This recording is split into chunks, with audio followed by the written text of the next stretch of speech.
smile at one another, exchange looks, but rarely does a word pass between us. As fellow members of a club to which none of us wanted to belong, we share a common experience for weeks on end, and then we'll go our separate ways, not even knowing each other's names, never seeing one another again, having no idea who recovers and who does not. A mother and son sit diagonally across from one another.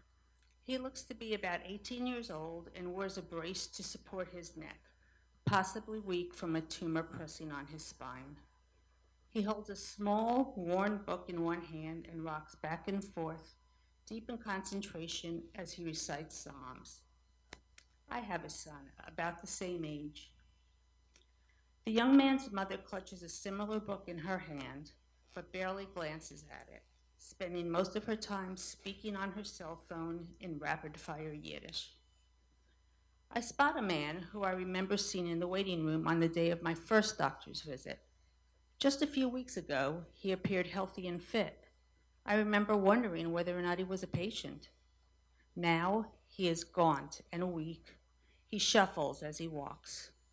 I reach for my husband's hand and squeeze it, trying to focus my attention elsewhere. I notice one glove sitting on the receptionist's desk, waiting for whoever left it behind to come back and claim it. People hammer away at laptops or hold books, some reading, some just staring at the same page without ever turning it.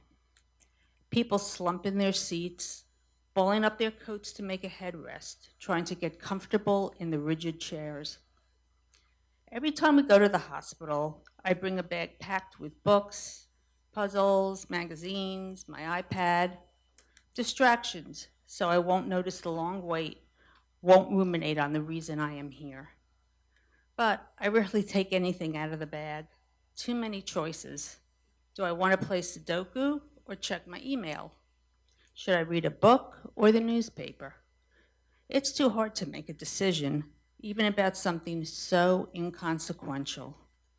My husband goes to the beverage station where the hospital provides free drinks. He comes back with 2 cups of bitter, lukewarm coffee. When you're sitting in a waiting room, you are in limbo. You're waiting for someone to see you or something to happen, and you have no idea when the waiting will be over. Should I start this chapter, or is a doctor about to call me in? If I leave to use the bathroom, will I miss my turn in the blood lab?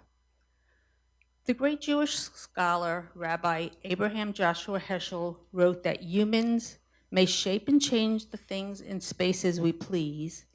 Time, however, is beyond our reach, beyond our power. No one possesses time. Time transcends man. I would add that time not only transcends man, but that it also possesses us. Certainly that is true here in the hospital waiting room. None of us have even the slightest bit of control over being here, over the wayward cells that have made their home in our bodies. A thought experiment created by a physicist in the 1930s is known as Schrodinger's cat. It posits the paradox that if a cat is in a box, before the box is open, it's as if the cat is simultaneously dead and alive. In a few weeks, I will sit in the doctor's office, waiting for her to tell me the results of my post-treatment scan. Has the cancer come back? Is it localized, or has it spread? That ugly word, metastasized. Until I hear the verdict, there will be that sweet, blissful kernel of time where no matter what the reality is, I can hold on to the possibility that I am a nerd.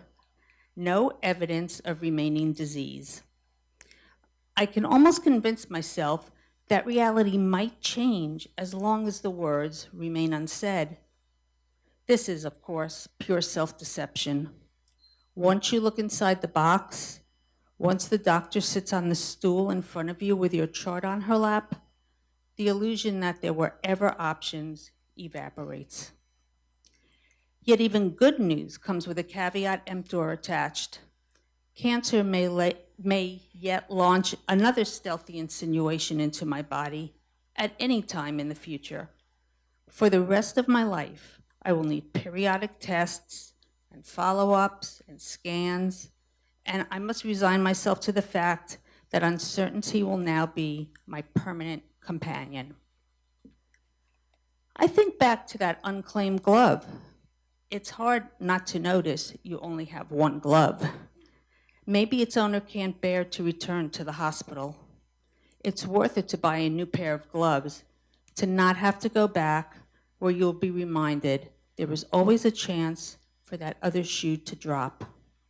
There is no choice other than to accept the waiting.